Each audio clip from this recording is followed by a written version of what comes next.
இப்போ சேனல் நடத்துகிறவங்களுக்கு வந்து என்னென்னா 12 மணி நேரம் 13 நேரத்துக்கு ஒரு தடவை சுவிட்ச் ஆஃப் பண்ணிட்டு இருக்க முடியாது. ஆமாம், அது கண்டினியூஷன் ப்ராசஸ். 24 மணி நேரமும் சேனல் ஓடணும். சரியா? அப்போ நார்மல் சிஸ்டம் வந்து இதுக்கு செட் ஆகாது. நான் சொல்கிற பாயிண்ட் புரியுதா? புரியுதுங்க. அதுக்கு ப்ளே அவுட் சர்வர்னு சொல்லுவாங்க. அந்த ப்ளே அவுட் சர்வர் வந்து அன்னைக்கு காலகட்டத்தில் 10 லட்சம் ரூபாய். அப்பா, அண்ணா வந்து நீங்கள் பாட்டு வந்து ரொம்ப நேசிக்கும், ஒரு காஸ்பல் சாங்ஸ் எல்லாம். ஸோ அது அடிக்கடி ஏன் அண்ணன் வந்து இவ்வளோ நேசிக்கிறாரு ஆண்டவருடைய பாட்டு அப்படின்னு சொல்லி அதுக்கு ஒரு பெரிய ரீசனும் இருக்குது பின்னாடி. அங்கிள் பெர்க்மன் அங்கிள் அவங்க இன்றைக்கும் அண்ணா நிறைய பாடல்கள் வரது உண்டு. ஆனால் அங்கிளுடைய பாட்டை கேட்கும் போது ஒரு வேதத்தை படித்ததுக்கு சமமானது. அவர் உங்கள் கூட இருந்து இந்த இந்த இந்த நம்ம சால்வேஷன் டிவியோட முதல் விதையாக இருந்திருக்கிறாருன்னும் போது அது ஆப்வியஸ்லி அது ஒரு பெரிய சந்தோஷம். அது வந்து பயங்கரமான சப்போர்ட். அது வந்து பயங்கரமான சப்போர்ட். அளவில்லாத அன்பின் அடையாளமாய் தம்முடைய ஜீவனை நமக்காய் கொடுத்த இயேசு கிறிஸ்துவின் நாமத்தினாலே சால்வேஷன் டிவி நேயர்களுக்கு எங்களுடைய அன்பான வாழ்த்துக்கள். கடந்த சில வாரங்களாக ஊழிய பாதை என்ற நிகழ்ச்சியில் அநேக காரியங்களை அருமையான அண்ணன் ஜேம்ஸ் அண்ணாவுடைய லைஃப்பில் என்னெல்லாம் நடந்துச்சு, இந்த சால்வேஷன் டிவி எப்படி உருவாச்சுன்னு அநேக காரியங்களை பார்த்தோம். இன்னும் சுவாரஸ்யமான நமக்கு தெரியாத சில காரியங்கள், சில கேள்விகள் எனக்கும் உண்டாகும், இது இப்படி இருக்குமான்னு. அப்படிப்பட்ட கேள்விகளுக்கெல்லாம் உங்கள் சார்பாக நான் கேள்வி கேட்க போகிறேன். அதற்குண்டான பதில் கிடைக்க போகுது. நிச்சயமாக எனக்கு தெரியும் இந்த நாள் ஒருவேளை இந்த நிகழ்ச்சியை பார்த்துட்டு இருக்கிற அநேகருக்கு இந்த சாட்சி மூலமாய் தேவன் உங்களோடு கூட பேச போகிறார். நாம் நிகழ்ச்சிக்குள்ளாக கடந்து போவோம். வாழ்த்துக்கள் அண்ணா. ரொம்ப இன்ட்ரெஸ்டிங்காக சில காரியங்கள் எங்களுக்கு தெரிஞ்சிச்சு. எனக்கு நிறைய கன்ஃபியூஷன் கொஸ்டின்ஸ் சால்வேஷன் டிவியை குறித்து, உங்களுடைய ஊழிய பாதையை குறித்து. நேர்களை போல் எனக்கு இருந்த கேள்விகளுக்கு பதில் கிடைச்சிது. முக்கியமாக வெறும் பதில் இல்லை, அது என்னுடைய வாழ்க்கைக்கு மிகவும் ஒரு பலன் கொடுக்குற வார்த்தைகளாக இருந்தது. இன்னும் சில கேள்விகள் இருக்குதுன்னா அந்த கேள்விகள் கடந்த வாரத்தில் நீங்கள் சொன்னீங்க, ஒரு அருமையான சகோதரி அவங்கள் வாழ்க்கையில் தேவன் நம்ம சால்வேஷன் டிவி மூலமாய் செய்த நன்மைகளை குறித்து நீங்கள் சொல்ல வந்தீங்க. அந்த காரியத்தை எங்களுக்காக நீங்கள் கொஞ்சம் விளக்கமாக சொல்ல முடியுமாண்ணா? சரிப்பா. ஆக்சுவலி வந்து நான் அதுக்கு முன்னாடி வந்து அந்த ஒரு சகோதரன் வந்து அந்த ஹெச்ஐவியிலேருந்து சுகமாக சொல்லிவிட்டு ஒரு முறை என்ன பண்ணேன்னா, அந்த சுகத்தை வந்து நான் வந்து டிவியில் ஷேர் பண்ணிட்டு இருந்தோம் சாட்சியாக. ஸோ குடும்ப சூழ்நிலை நிமித்தமாக அவரோட பேர்லாம் சொல்லலை. ஓகே. ஆனால் ஜென்ரலாக சொன்னேன், இந்த மாதிரி கண்ணால் பார்த்த ஒரு காரியம். ஸோ ஆண்டவர் வந்து பரிபூர்ண சுகத்தை கொடுத்துட்டாரு அப்படின்னு. ஸோ இவங்க யாருன்னா, அப்போது வந்து சிஎம்சியில் நர்ஸாக வேலை செய்கிறவங்க. இவங்களுக்கு வந்து எப்படி அவங்களுக்கு ஹெச்ஐவி அவங்களுக்கு தாக்குச்சுன்னு அவங்களுக்கே தெரியல. பிகாஸ் இன்ஜெக்ஷன்ஸில் வேறு எதுனா இது பண்ணும்போது ஆயிடுச்சா இந்த பேஷண்ட்ஸுக்கு. ஸோ ஏன்னா ஷீ இஸ் வெரி நல்ல நல்ல லேடி. ஸோ அதனால் அவங்களுக்கு வந்து எப்படி தாக்குச்சுன்னு தெரில. இப்போ இந்த சாட்சியை பார்க்கும்போது அவங்களுக்கே, ஏன்னா அவங்களுக்கு வந்து அவங்களும் ஃபைனல் ஸ்டேஜ். ஸோ ஃபைனல் ஸ்டேஜில் இருக்கிறாங்க. ஸோ ஆனால் என்ன ஒன்றுனா அவங்களோட ஹஸ்பண்டோட நல்ல சப்போர்ட்.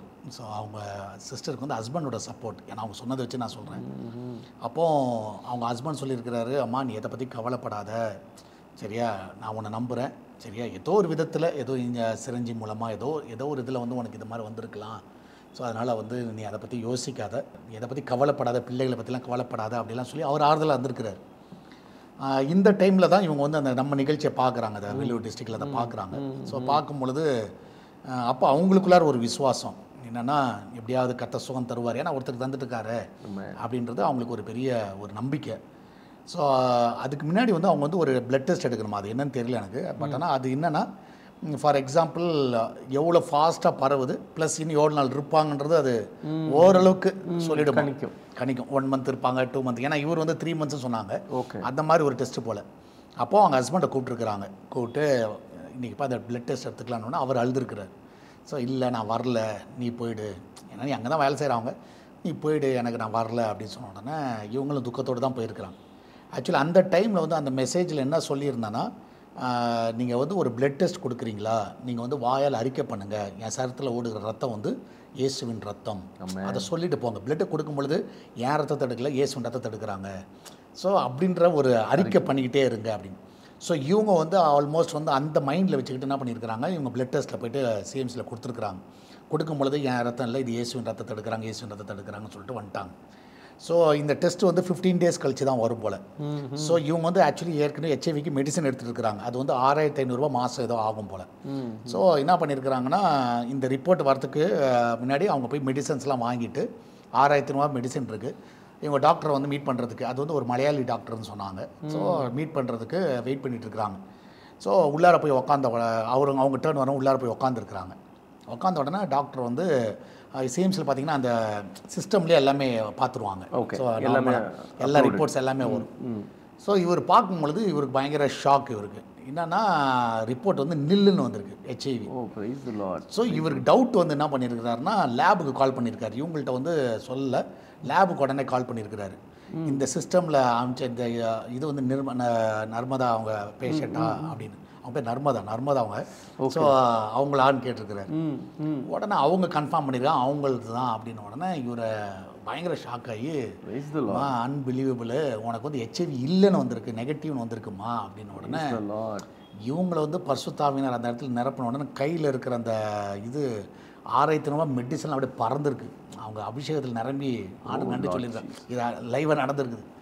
ஸோ அதுக்கப்புறம் தான் என்னென்னு விஷயம்னு பார்த்தா, இவரோட விசுவாசம், ஆண்டவர் மேலே இருக்கிற விசுவாசம் வந்து அந்த சகல வியாதிகளையும் சகல நோய்களையும், ஸோ இன்னைக்கு கூட நான் சொல்லுவேன், எந்த வியாதியாக இருக்கட்டும்பா இயேசுவால் சுகப்படுத்த முடியும். ஸோ நம்மளோட விசுவாசம் தான் மெயின். நம்மளோட விசுவாசம் தான். நிறைய டைம் வந்து அந்த விசுவாசம் அப்படின்னு சொல்கிறோம். யார் விசுவாசிக்க முடியும்னா ஜெபிக்கிறவன் தான் விசுவாசிக்க முடியும். ஆமாம், சரியா? ஜெபிக்காத ஒருத்த வந்து விசுவாசிக்க முடியாது. ஃபஸ்ட்டு ஆரம்ப ஸ்டேஜுக்கு வேணால் நம்ம வந்து அவங்களை கைட் பண்ணலாம். பட் ஆனால் அதுக்கப்புறம் அவங்களோட ப்ரேயர் லைஃப் வந்து அவங்களை விசுவாசத்தில் கொண்டு வரும். ஸோ என்னுடைய இதில் வந்து பார்த்திங்கன்னா, அந்த நர்மதா வந்து இது வந்து சம்பவம் நடந்துச்சு. உடனே கால் பண்ணாங்க, ஆஃபீஸ் கால் பண்ணாங்க. கால் பண்ணிட்டு சொன்னாங்க, இது மாதிரி வந்து அண்ணன் அப்படின்னு கூடுவாங்க. அண்ணே நான் தானே நர்மதா பேசுகிறேன், எனக்கு ஆண்டவர் வந்து இப்படி சுகத்தை கொடுத்தாருன்னு. எனக்கு ஆக்சுவலி அவங்கள நான் பார்த்ததில்லை, எதுவுமே பண்ணல, இது ஆள் யாருன்னே தெரியாது, ஃபேஸும் தெரியாது. ஒன்றா அப்போ அவங்க சொன்னாங்க, என் பேரை எங்கேனாலும் சொல்லுங்கள், சரியா? ஓகே, என் சாட்சியா எங்கேனாலும் சொல்லுங்கள், எங்கேனாலும் என் பேரை சொல்லுங்கள். ஏன்னா நான் வந்து ஆனால் நான் ஃபேஸ் மட்டும் நான் வரமாட்டேன், ஆனால் என் பேர் எங்கேனாலும் சொல்லுங்கள். நீங்கள் எப்போல்லாம் சொல்கிறீங்களோ கண்டிப்பாக நான் வந்து ஒரு தங்கச்சியாக இருந்து நான் வந்து பார்ப்பேன். ஸோ ஆண்டுக்கு நான் மகிமைப்படுத்துவேன். அப்போது ஒரு முறை வந்து வெள்ளூரில் வந்து நாங்கள் மீட்டிங் நடத்துகிறோம், சரியா? பப்ளிக் மீட்டிங் மாதிரி, அதை குடும்ப ஆசீர்வாத கூட்டம் நடத்துவோம். ஆமாம். ஸோ அந்த மாதிரி நடத்தும் பொழுது என்னாச்சுன்னா, சாட்சி சொல்ல வைப்போம். ஸோ அப்போ ஒருத்தராக சாட்சி சொல்லிட்டு போயிட்டாங்க. எல்லாம் முடிச்சுட்டு ஆமேன்னு சொல்லிவிட்டு நான் கீழே இறங்க வரும்பொழுது இந்த அம்மா நர்மதா, எனக்கு நர்மதான்னு தெரியாது, பக்கத்தில் வந்துட்டு என்னை யாரும் தெரியுதா அப்படின்னு கேட்டாங்க. நான் சொன்னேன், தெரியலையம்மா யாருமான்னு. நர்மதா சாட்சி சொல்கிறீங்கன்னா, அந்த நர்மதா நான் தான், ரொம்ப தேங்க்ஸ் அண்ணே, எனக்கு தான் ஆண்டவர் சுகத்தை கொடுத்தாரு.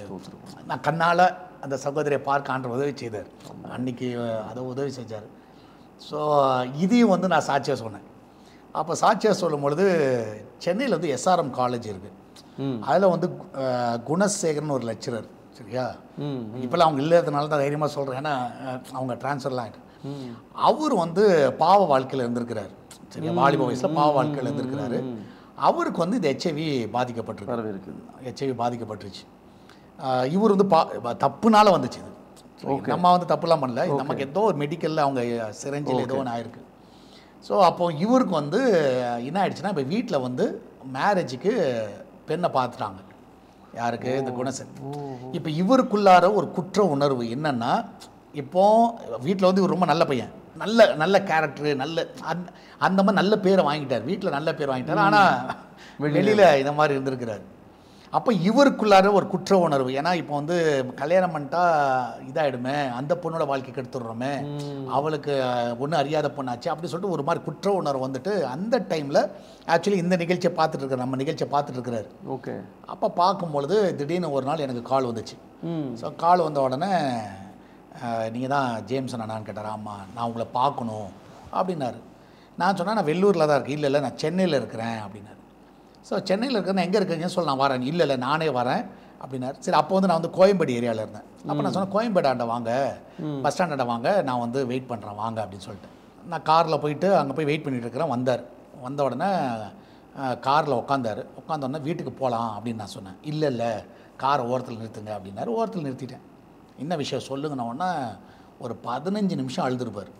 அப்படியே தேம்பி அழுதுட்டார். தப்பு பண்ணிட்டேன் ஏசப்பா நான் மன்னிங்க அழுகுறார். எனக்கு என்னடா இது ஒன்றுமே புரியல. அப்படியே அமைதியாக பார்த்துட்டே இருந்தேன். அதுக்கு அடுத்தது கொஞ்ச நேரம் கழித்து என்னதான் ஆச்சுன்னு சொல்லும்போது அப்போ தான் சொன்னார், என்னாலும் ஹெச்ஐவியில் பாதிக்கப்பட்டிருக்கிறேன், இது மாதிரி மேரேஜ் வச்சுருக்காங்க, இன்னொரு 3 or 4 months கழிச்சு மேரேஜு, சரி என்ன பண்ணுறதுன்னு தெரியல, இப்போ போய் இதை சொன்னேன்னா வேறு மாதிரி ஆகிடும், ஸோ எனக்கு என்ன பண்ணுறதுன்னு தெரியல, ஆண்டரை என்னை மன்னிக்கணும். நான் சொன்னேன், இல்லை பிரதர், ஆண்டர் வந்து மன்னிக்கிறவர், நீ உண்மையாக மனம் திரும்பிங்கன்னா கண்டிப்பாக மன்னிக்கிறவர். இன்னொன்று நான் சொல்கிறேன், உனக்கு வந்து கண்டிப்பாக ஆண்டவர் சுகத்தை தருவார், அதை பற்றி நீ கவலைப்படாத, இனிமேல் அதை தப்பு பண்ணாத, இனி பாவம் செய்யாத, இனி பாவம் செய்யாத, நீ உண்மையாயிரு அப்படின்ன உடனே கண்டிப்பாக எனக்கு சுகம் கிடைக்குமா? ஆமாம், இந்த ஒரு பிரதர் கிடைச்ச சாட்சியை பார்த்தீங்க, இந்த சிஸ்டர் கிடைச்ச சாட்சியை பார்த்தீங்க, ஏன் அவங்களுக்கு செஞ்சவர் உனக்கும் செய்வார். ஸோ சகல வியாதிகளும் சகல நோய்களும் சுகமாக்குற தேவன், அதனால் கண்டிப்பாக செய்வார், இயேசுவால் முடியாதது ஒன்றுமே கிடையாது அப்படின்ன உடனே அதுக்கப்புறம் நான் கார்லேயே உட்காந்து ஜோம் பண்ணி அதுக்கப்புறம் இந்த வார்த்தையை வந்து அறிக்கை பண்ண சொன்னேன். என் சரத்தில் ஓடுற ரத்தம் இயேசுவின் ரத்தம் சொல்லிக்கிட்டே இரு. ஸோ ஒவ்வொரு முறை டெஸ்ட் எடுக்கும்போதெல்லாம் சொல்லிகிட்டே இரு. ஸோ இயேசுவை என்னை பலப்படுத்தும், என்னை மன்னியும், நீ ரெகுலராக ஜோம் பண்ணு, கர்த்தர் வந்து விசுவாசத்தை மட்டும் விட்டுறாத, அவனுக்கு சுகமாயிடுச்சுன்னு. ஏன்னா ரிப்போர்ட் எடுக்கும்போது அதிகமாக இருக்குன்னுவாங்க, குறைவாக இருக்குன்னாங்க, ஃபாஸ்ட்டாக பரவணுவாங்க, அதில் எதுவுமே காதில் போட்டுக்காத. என்றைக்குமே வந்து நான் கற்றுக்கிட்ட பாடம் என்னென்னா, நம்ம வந்து இந்த நெகட்டிவ் பீப்புள் வந்து பக்கத்தில் வச்சுக்கவே கூடாது. ஸோ இல்லை உண்மைண்ணா, நெகட்டிவ் பீப்புள் என்றைக்கு வந்து நான் இந்த ஊழிய பாதையில் நான் கற்றுக்கிட்ட மிகப்பெரிய லெசன் அதுதான். நெகட்டிவ் பீப்புள் என்றைக்குமே நீங்கள் பக்கத்தில் வச்சுக்கிட்டிங்கன்னா நீங்கள் ஊழியத்தில் வளரவே முடியாது. ஸோ உன் கூட இருக்கிற ஒரு பாசிட்டிவான இருந்தால் போதும், ஓகே உருவாகி நீ வந்து உருவாகிடுவேன். ஆனால் ஒருத்தன் இருந்தானா அது ரொம்ப ரொம்ப ரொம்ப கஷ்டம். ஸோ இவனுக்கு வந்து நம்ம வந்து ஃபோன்லேயே சப்போர்ட்டிவ், வேறு யார்கிட்ட பேச மாட்டேன், என்கிட்ட தான் பேசுவான். ஃபோன்லேயே சப்போர்ட் கொடுத்து விசுவாசத்தை பற்றி நான் வந்து விசுவாசத்தை பற்றி தான் பேசுவேன் நார்மலாக. எனக்கு வந்து உண்மையாக சொல்ல போனால் நான் பைபிள் காலேஜ் படிக்கலப்பா, சரியா? எனக்கு வந்து ஒரு மினிஸ்ட்ரி எப்படி பண்ணணும்னு தெரியாது, ஒரு சர்ச் எப்படி நடத்தணும்னு தெரியாது, ஒரு டிவி மினிஸ்ட்ரி எப்படி பண்ணணும், டிவி மினிஸ்ட்ரினா ப்ரோக்ராம் பண்ண தெரியும், ஆனால் அதெல்லாம் ரொம்ப டஃப், அது சரியா நினைக்கிற மாதிரிலாம் கிடையாது. ஸோ அதெல்லாம் வந்து உண்மையாலுமே ஆண்டர் தான் எனக்கு கற்றுக் கொடுத்தாரு. ஸோ அப்போ ஆண்டர் என்னை பயிற்சி வைத்தது ஃபஸ்ட் வந்து விசுவாசத்தில் கால் எடுத்து வை. நீ வந்து யாரையும் பார்க்காத என்ன பார்.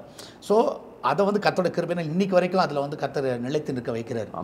ஸோ இவனுக்கு அதை சொல்லி அப்புறம் ஒரு நாள் கால் பண்ணேன் போல், அண்ணே இப்போ ரிப்போர்ட் எடுத்தோன்னே கம்ப்ளீட்டாக ஹீல் ஆகிடுச்சுண்ணே அப்படின்னு சொல்லிட்டு பயங்கர சந்தோஷம் அவனுக்கு.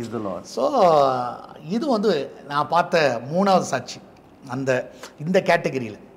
ஸோ இதுதான் ஆண்டவர் வந்து அந்த நாட்களில் வந்து பலத்த கிரியை செஞ்சார். ஸோ இதை வந்து சொல்லிட்டு இருக்கும் பொழுதே வந்து பெங்களூரில் வந்து ஒரு மெடிக்கல் யூனிவர்சிட்டியில் வந்து அவங்க வந்து டீன், அந்த சிஸ்டர் வந்து டீன், அவங்களுக்கு வந்து என்னென்னா bone cancer. So bone cancer வந்திருக்கு, அதில் வந்து அவங்களோட லெஃப்ட் லெக்கு இவ்வளோ தூரம் கட் பண்ணிடணும் போல், இல்லைன்னா அது உள்ளே பரவிடுன்னு சொல்லிட்டு அவங்க வந்து என்ன பண்ணியிருக்கிறாங்கன்னா அங்கே ஸ்பெஷல் வார்டு அந்த டைமில் நான் சொல்கிறது 2000லேருந்து 2012 வரைக்கும் நினைக்கிறேன். 12 சிஎம்சியில் எல்லா இடத்துலையும் நம்ம சேனல் போகும், சிஎம்சிக்குள்ளாரியே. இவங்க வந்து அந்த ஸ்பெஷல் வார்டில் இவங்க படுத்துக்கிட்டு டிவி இது பண்ணும்பொழுது அப்போ வந்து நான் வந்து இந்த சாட்சியெல்லாம் சொல்லிட்டு இருக்கிறேன், அந்த ஹீலிங் டைம் நிகழ்ச்சியில் சொல்லிட்டு இருக்கிறேன்.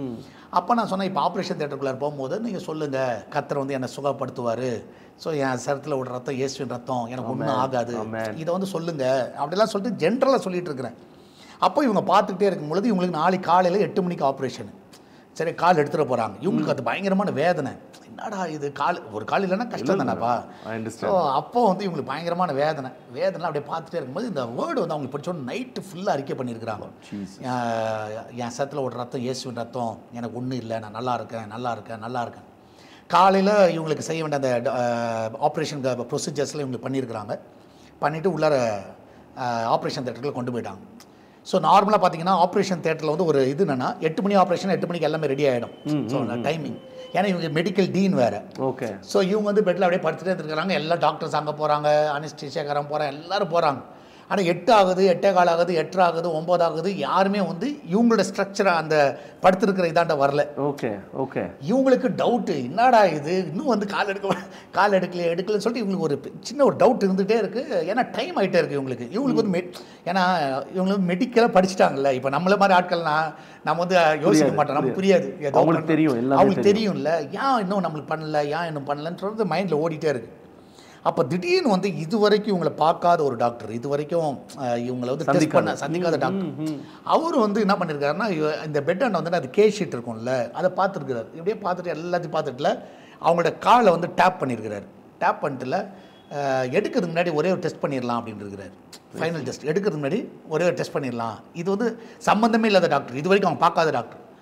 உடனே டக்குன்னு வந்து இவங்களுக்கு திருப்பி வெளியே கொண்டு வந்துட்டாங்க ஆப்ரேஷன் தேட்டர்லேருந்து. ஒரு டெஸ்ட் இவங்களுக்கு எடுக்கணும் அப்படின்னு சொல்லிட்டு. ஸோ வெளியே வந்த உடனே அந்த டெஸ்ட் எடுத்து பார்த்தா அதில் வந்து என்ன வந்துருச்சுன்னா உனக்கு கேன்சரே இல்லைன்னு வந்துருச்சு. இது எனக்கு தெரியவே தெரியாது. திடீர்னு ஒரு நாள் கால் வந்துச்சு நீங்கள் ஜேம்ஸான்னு கேட்டாங்க. ஆமாம், விருந்தப்பட்டில் என் வீடு இருக்குது, கொஞ்சம் வர முடியுமா அப்படின்னு கேட்டாங்க. சரி விருந்தப்பட்டா, சரி ஓகே நான் வரேன் அப்படின்னு சொல்லிட்டு நானும் ஸ்டாஃப் காந்தி அங்கிள் நினைக்கிறேன், ஸோ இப்போவும் இருக்கான். ஸோ இவங்களாம் போனோம். சரியா, இன்னும் சாட்சின்னு கூட சொல்லலை, எதுவுமே சொல்லலை. வாங்க உங்களை சந்திக்கணும், கொஞ்சம் வாங்க அப்படின்னாங்க. சரி ஓகேன்னு சொல்லிட்டு போனால் அவங்க ஃபேமிலி மெம்பர்ஸ் எல்லாம் ரவுண்டாக உட்காந்து, அந்த யூ ஷேப்பில் நல்ல பெரிய வீடு, அப்படியே ரவுண்டாக உட்காந்துருக்குறாங்க. நான் போனோன்னா உட்காந்த உடனே அந்த அம்மா வந்தாங்க. வந்துட்டு அவங்களுடைய இதை தூக்குனாங்க, அவங்க சாரி அப்படியே தூக்கிட்டு, இந்த கால் வந்து போக வேண்டிய கால், சரியா, நான் நொண்டியாக இருந்திருக்கணும்.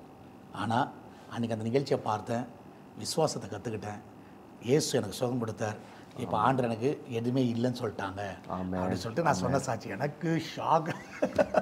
ஸோ இதெல்லாம் நான் கண்ணால் பார்த்தது. இதெல்லாம் எவ்வளோ பெரிய காரியம். இது உண்மையிலேயே கேட்கும்போது இப்படிப்பட்ட ஒரு தேவனை நாம ஆராதிக்கிறோன்றது இவ்வளோ மகத்தான ஒரு காரியம். அதான் சொல்கிறேனே, சொல்லுவாங்கள்ல டேஸ்ட் அண்ட் சீன்னு சொல்லுவாங்கள்ல. ஆமாம், நான் உள்ளே நுழையும் போது அந்த வசனத்தை பார்த்து தான் உள்ளே வந்தேன். நான் டேஸ்ட் அண்ட் சீ அந்த வசனத்தை பார்த்துட்டு வந்தேன். உண்மையிலேயே நான் இது வந்து இன்னைக்கு நிகழ்ச்சி பார்த்துட்டு இருக்கிறேன். எனக்கு தெரியலண்ணா, இப்போ நீங்கள் சொன்ன சாட்சி, அந்த 4 சாட்சி இப்போ நான் கேட்டேன். இப்போ இந்த வார்த்தையை பார்த்துட்டு இருக்கிற எத்தனை பேருக்கு எத்தனை விதமான வியாதிகள் இருக்கிறதோ, ஒருவேளை மருத்துவரால் கைவிடப்பட்டவர்களாக இருக்கலாம். அதை நிச்சயமாக சொல்லணும், இப்போ கேட்டுட்டு இருக்கிற இந்த சாட்சி அனைகிற தொட போகுது என்று 100க்கு 100 விசுவாசம். ஆமாம், பாட்டு மட்டும் பாடுறோம், 100க்கு 100 உண்மையே நான் நம்புவேன். ஆனால் அது ப்ராக்டிக்கல் நிறைய பேர் கிடையாது. வாயில் அறிக்கை செய்யணும். நம்ம வந்து அறிக்கை பண்ணிக்கிட்டே ஒரு புது காரியத்தை கற்றுக்கிட்டேன். நீதிமொழிகள் 18:21 சொல்லுதில்ல, மரணமும் ஜீவனும் நாவின் அதிகாரத்தில் இருக்கிறது. நீங்கள் வந்து லைஃப்பை பேசிக்கிட்டே இருங்க, லைஃப்பை சொல்லிக்கிட்டே இருங்க. லைஃப்பை சொல்லிகிட்டே இருங்க. இயேசு நாமத்தில் நடக்கும், இயேசு நாமத்தில் நடக்கும், இயேசு நாமத்தில் நான் இருப்பேன். ஸோ அதை சொல்ல சொல்ல சொல்ல அது ஆட்டோமேட்டிக்காக லைஃப் ஆகிடும். இது வந்து எனக்கு ஒரு பெரிய பாடம் உண்மையிலேயே. இல்லை வேற என்ன இருக்குது? இல்லை, ஆண்டோட்ட அவர் தான் சொல்கிறார், விசுவாசத்தால் தேவ மகிமை காண்பாயின்றாரு. ஸோ நம்மளுக்கு வந்து என்னென்னா, நம்ம ஒரு 60% விசுவாசிப்போம், 40% வந்து என்ன யோசிப்போம்னா மாம்சமாக யோசிப்போம், இது எப்படி ஆகும், எப்படி நடக்கும். ஏன்னா நீங்கள் பார்த்தீங்கன்னா, ஃபார் எக்ஸாம்பிள் இப்போ இந்த ஊழிய பாதையில் நீங்கள் பார்த்தீங்கன்னா 2007 டிசம்பர் 1 வந்து லோக்கல் கேபிள் ஆரம்பித்தோம்ல. ஸோ சேட்டலைட்டை என்னைக்கு பேச ஆரம்பிச்சிருப்போம் சொல்லு பாப்பா, நீ சும்மா உங்கள்கிட்ட கேட்குற. எனக்கு தெரிஞ்ச ஒரு 2011-12 நினைக்கிறேன்னா, 11-12 இல்லை, 2007 டிசம்பர் 1 வந்து லோக்கல் கேபிள் ஆரம்பிச்சிச்சு. ஓகே, 2008 Jan 1 ப்ரோக்ராமில் 1 மந்த் தான் ஆச்சுல்ல, நான் அறிக்கை பண்ண ஆரம்பித்தேன் சேனல்லையே. சீக்கிரத்தில் இது வந்து சேட்டலைட் சேனலாக மாறப்போது, ஜோம் பண்ணுங்க. நான் சொல்கிற பாயிண்ட் போகிறது. ஆனால் இது வந்து எப்படின்னா 8, 9, 10, 11, 12, 13 6 இயர்ஸ் எடுத்துச்சு.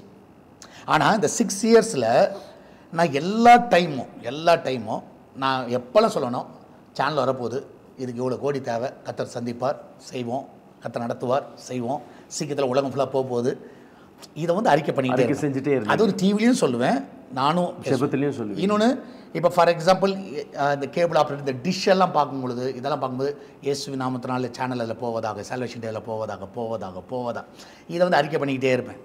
அது எப்படி போகும் அதெல்லாம் எனக்கு தெரியாது. அறிக்கை செய்கிறோம், தேவன் மேல் நம்பிக்கை. அறிக்கை தான், உலகம் ஃபுல்லாக போகும், எப்படி போகும் எனக்கு தெரியாது, ஆனால் அறிக்கை.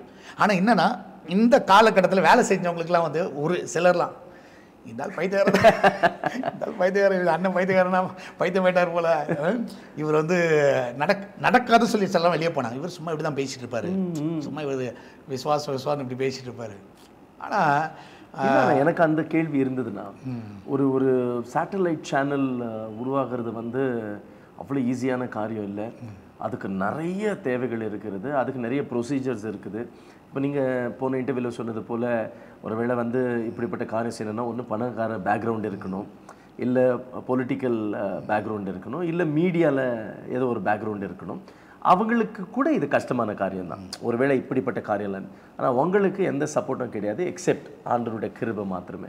எப்படி நான் அந்த சேட்டலைட் சேனலுக்குள்ளே போக இல்லை சேட்டலைட்டுக்குள்ளார போகிறதுக்கு முன்னாடியேப்பா ஆண்டவர் வந்து நிறைய பாதையில் நடத்தினார். அந்த விசுவாச பாதைலாம் சொல்லலாம். ஏன்னா இது வந்து சாதாரண ஸ்ட்ரகிள் கிடையாது.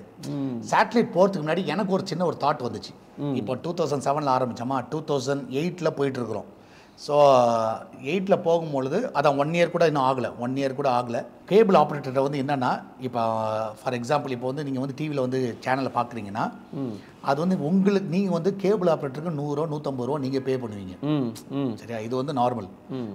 பே பண்ணால் தான் அவன் சப்ஸ்கிரிப்ஷன் பே பண்ணால் தான் அவன் சேனல் தருவான். சரியா? அதே போல் தான் இப்போ நாங்கள் அந்த சேனல் கொடுக்கணுன்னா, அது சேட்டலைட் சேனலாக இருக்கட்டும், லோக்கல் கேபிளாக இருக்கட்டும், நாங்கள் வந்து ஒரு அமௌண்ட்டு நாங்கள் தரணும். அது எனக்குன்னு கிடையாது, எல்லா கிறிஸ்டியன் சேனல்ஸுக்கும் அது இதுதான். ஆனால் ஒருத்தருக்கு ஒரு ரேட் வச்சுருப்பான். அது என்ன ரேட்டுன்னு நம்மளுக்கு சொல்ல மாட்டாங்க. இன்னொன்று கிறிஸ்துவ சேனல்காரங்களும் நம்மள்ட்ட ஷேர் பண்ண மாட்டாங்க. அதான் நம்மள்ட்ட இருக்கிற பெரிய ஒற்றுமை. ஏன்னா இவ்வளோ தரம் அப்படிலாம் வந்து சொல்ல மாட்டாங்க. ஏன்னா எல்லாருக்கும் அந்த போட்டி பொறாமல் இருக்கும். இவன் சேனல் வரக்கூடாது, நம்ம சேனல் வரணும், நம்மளது தான் பெஸ்ட்டாக இருக்கும். அது வந்து நல்ல வார்த்தை சொன்னேன். அதான் நமக்குள்ளே இருக்கிற ஒற்றுமை. அதான் ஒற்றுமை, ரியலாக அதான் ஒற்றுமை. ஸோ இப்போ என்ன ஆச்சுன்னா, நான் வந்து சேட்டலைட் போகிறதுக்கு முன்னாடி நீ கேட்ட கேள்விக்கு நான் வரேன். இப்போ என்னன்னா, சேட்டலைட் போகிறதுக்கு முன்னாடி இந்த அனுபவம்லாம் கண்டிப்பாக ஆண்டர் டைரெக்டாக போயிட்டு உட்கார வைக்கல சேட்டலைட்டில். ஓகே. ஏன்னா உட்கார வச்சுருந்தான்னு வச்சுக்கோங்களேன், நம்ம வந்து தோற்றுருவோம். ஸோ நம்மளுக்கு வந்து பக்கம் இருக்காது. ஒவ்வொரு படியாக ஏறி போகும்போது உதாரணமாக உன் கையில் நாளைக்கு வந்து 10 கோடி கொடுத்தாங்கன்னு வச்சுக்கேன், நீ வந்து என்ன செலவு பண்ணுறதுனே தெரியாது. ஆமாம். ஆனால் இப்போ எனக்கு அந்த டைமில் நீ யாருன்னா காசு கொடுத்தாங்க, எனக்கு என்ன பண்ணணும்னு தெரியாது. ஆனால் இப்போ கொடுக்க சொல்லு, சரி எனக்கு தெரியும் என்ன பண்ணணும். ஏன்னா அந்த பக்குவன்றது ஒன்று இருக்குல்ல, அனுபவம்னு ஒன்று இருக்குது. ஸோ இதை வந்து ஆண்டர் வந்து லோக்கல் கேபிளே நான் பயன்படுத்தினேன். ஸோ அப்போ ஆப்ரேட்டர் போய் எப்படி பேசணும், ஆப்ரேட்டர் என்ன பேசக்கூடாது, எப்படி அவங்கள கன்வின்ஸ் பண்ணணும், இதெல்லாம் வந்து நான் ஏற்கனவே முன்னாடி வேலை செய்த இடத்துல அது வந்து என்னென்னா, அங்கே வந்து பணம் இருந்தனால இப்போ அவன் 1 லட்சம் கேட்டான், டக்குனா ஓகே ரைட்டு 1 லட்சமா எங்களுக்கு சேனல் கொடு, அவ்வளோதான், பெஸ்ட்டாக கொடு. ஸோ இதுதான் நான் அப்படி பழகிட்டோம். ஆனால் இப்போ நம்மள்ட்ட கையில் காசு இல்லை. அவன் 1 லட்சம் கேட்டானே, எப்பா 25,000 தரப்பா 50, அப்படி தான் பேச முடியும். ஏன்னா இது வந்து ரியாலிட்டி. அது வந்து எனக்கு வந்து ரியாலிட்டி, இது வந்து ரியல். நம்மள்ட்ட இல்லாமல் செய்கிறது ஒன்று இருக்குது, இருந்து செய்கிறது வேறு. ஓகேண்ணா. அப்போது கரெக்டாக 1 இயர் வரும்பொழுது நவம்பர் 22 நினைக்கிறேன், நவம்பர் 22, 2008. ஓகே. ஸோ வெள்ளூரில் இருக்கிற கேபிள் ஆப்ரேட்டர் வந்து என்னை கூப்பிட்றாரு, இந்த மாதிரி டிசம்பர் 1 வந்து ரினியூவல் உனக்கு. ஸோ ரினியூவல்னா நான் அன்றைக்கி வந்து நான் ஏற்கனவே சொன்ன மாதிரி 6 லட்சம் பே பண்ணுறேன் வருஷத்துக்கு. ஆமாம். ஸோ எங்களுடைய கால்குலேஷன் படி பார்த்தீங்கன்னா கூட ஒரு 25,000 பண்ணால் போதும். அப்போனா வருஷத்துக்கு 9 லட்சம். சரியா? கூட 3 லட்சம் ஆகிடும் 25,000 போட்டாச்சுன்னா. ஸோ இதுதான் 75,000 மாதத்துக்கு அப்படின்ற நான் அந்த கான்செப்டில் நான் இருக்கிறேன். ஸோ போய் உட்காந்த உடனே பேச ஆரம்பித்தோன்னா அந்த மனுஷன் வந்து சொன்னார், ஜேம்ஸ் இந்த வாட்டி வந்து உன் சேனல் வந்து டிசம்பர் 1 வந்து கண்டினியூ ஆகணும்னா 50 லட்ச ரூபா கொடு வருஷத்துக்கு. அப்போ நான் சொன்னேன், இது வந்து அநியாயமாக இருக்குது, கொள்ளையாக இருக்குது. நீ வந்து சரி 6 லட்சம் வாங்குற, ஒரு 8 லட்சம் 7 லட்சம் அப்படி சொன்னால் பரவாயில்ல, என்ன திடீர்னு 50 லட்சம் சொல்கிறீங்க, என்ன சார் இப்படி அநியாயமாக சொல்கிறீங்க சார், என் நிலைமை உங்களுக்கு தெரியும்ல. இன்னொன்று நான் லோக்கலில் எந்த ஆடும் போடல, எதுவுமே பண்ணல, எல்லாமே உங்களுக்கு தெரியும். இன்னொன்று என் பேங்க் அக்கௌண்ட்டே உனக்கு தரேன், நீ ஓப்பன் பண்ணி பார்த்துக்கோ, ஒன்றும் பிரச்சனை இல்லை. என்கிட்ட இல்லைன்னா 50 லட்சம் எப்படி தர முடியும் அப்படின்னா, டக்குன்னு அவர் வந்து, ஜேம்ஸ் நீ 50 லட்சம் தரலன்னா உன் சேனல் நிறுத்துறதுக்கு எனக்கு 50 லட்சம் தராங்க ஜேம்ஸ்னார். இதுதான் எனக்கு பயங்கர ஷாக் ஆச்சு. என்னடா இது, சேனல் நிறுத்துறதுக்கு 50 லட்சம் தராங்களான்னு. ஆமாம் அப்படி சொல்லிட்டு ஒரு லெட்டரில் எழுதியிருக்கிற அந்த ஸ்டேட்மெண்ட்டை காமிக்கிறார். அதில் க்ளீனாக எழுதியிருக்கு, எல்லா டிவி சேனலும் கொடு, அந்த பேர்லாம் போட்டு, ஆனால் எதை கொடுக்காத, சால்வேஷன் டிவியை கொடுக்காத. ஸோ நாங்கள் அதுக்கான தொகையை நாங்கள் தருகிறோம். ஸோ க்ளீனாக எழுதியிருக்கிறாங்க. ஸோ இவர் என்னன்னா, இந்த கேபிள் ஆப்ரேட்டர் இவன் வந்து உலக பிரகாரமாக ஒரு மனுஷன்.